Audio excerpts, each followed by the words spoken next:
अब हम अपना लास्ट जो है वो कवित उसे करेंगे। इसमें चांद के बारे में बताया, चंद्रमा के बारे में बताया। जो चांदनी रात है तो उसमें चांद जो है वो उसको राधा का रूप देख रहे हैं कवि, और ऐसा बता रहे हैं कि जो राधा जी हैं, मतलब चांद जो है वो कैसे राधा के रूप में दिखाई दे रहा है। फटिक सिलानी सौ सुधारियो सुधा मंदिर उदधि दधि को सो अधिकाई उमगे अमंग। यहाँ पर कवि बोल रहे हैं कि जब पूर्णिमा की जो रात होती है, यानी जब पूर्णिमा रात चांदनी रात होती है, तो उस समय जो चंद्रिका है,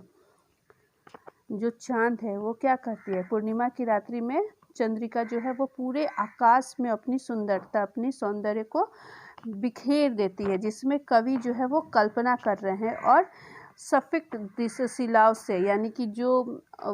बादल है, वाइट वाइट जो बादल है, उसे संवार कर, यानी कि उसे सजा कर, उसे अमृत रूप देकर, और आकाश को जो है वो मंदिर के ये में दिखा रहे हैं। मैंने बता रहे हैं कि आकाश जो है वो इस पूर्णिमा रात में एक मंदिर की तरह दिख रही है, जो पूरी, जिसके चारों तरफ सफ़ेद शिलाएं, यानी कि बड़ी बड़ी पहाड़ें जो है वो खड़ी हुई है।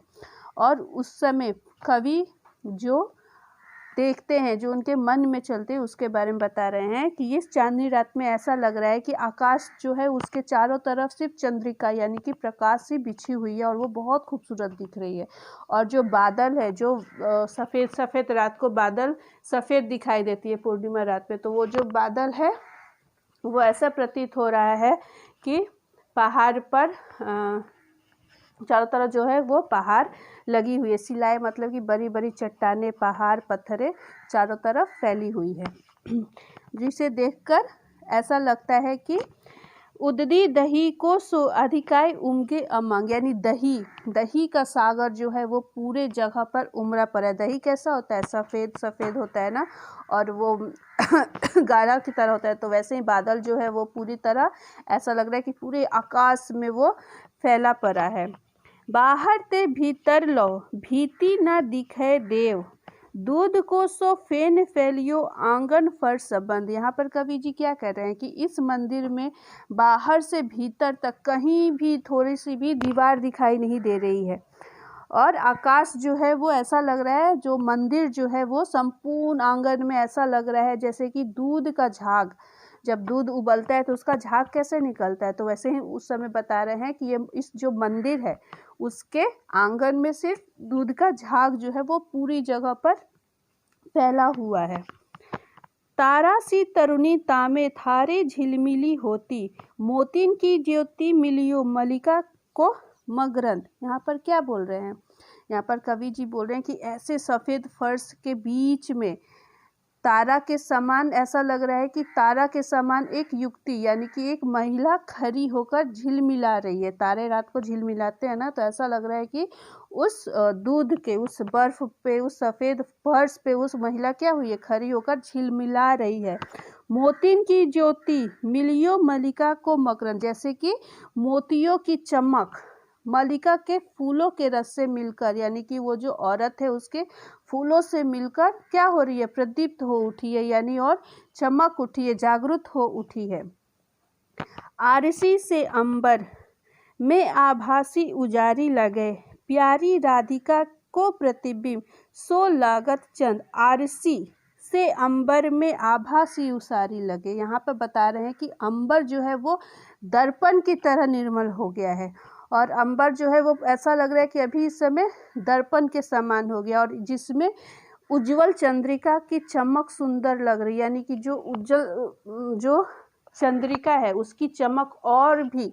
उज्जवल लग रही है, प्रकाशित लग रही है, और भी सुंदर निर्मल लग रही है। और उस निर्मल आकाश में प्यारी राधिका को प्रतिबिंब सो लंगचर, और उस आकाश में ऐसा लग रहा है, चंद्रमा में राधा का प्रतिबिंब जैसा एक क्या हो रहा है, प्रकट हो रहा है, उसको प्रतीत हो रहा है। कवि को कैसा लग रहा है कि वो जो आकाश में जो वो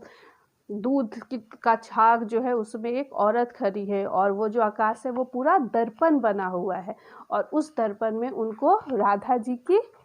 छवि दिखाई देती है, प्रतिबिंब मतलब छाया दिखाई देती है, छवि दिखाई देती है। तो यहाँ पर कवि जी क्या बता रहे हैं, वही बता रहे हैं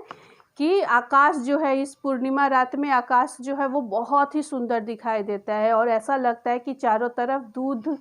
दही दूध उनको मतलब क्या होता है, बादल जो है वो पूरा सफ़ेद सफ़ेद दिखाई देता है। तो वो कभी ऐसे बता रहे हैं कि जो शिलाएँ हैं, जो बादलें हैं वो पत्थर बन गई है, पहाड़ें बन गई है और उसमें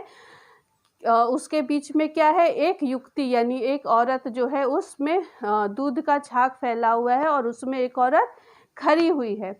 और जिसका जो इतनी खूबसूरत लग रही है उस चांदनी रात में, उस चारों तरफ दूध के वो में इतनी खूबसूरत लग रही है कि उस ऐसा लग रहा है कि राधा जी ने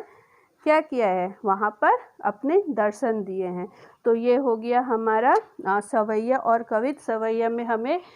कृष्ण जी की सौंदर्यता के बारे में पता चला है कि वो कैसे दिखते हैं, उनकी बाल लीलाएँ जो थी, मतलब बाल बचपन में उनके शरीर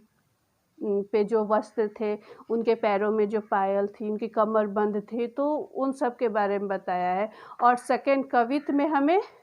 राधा रानी यानी कि ऐसा लग रहा है जैसे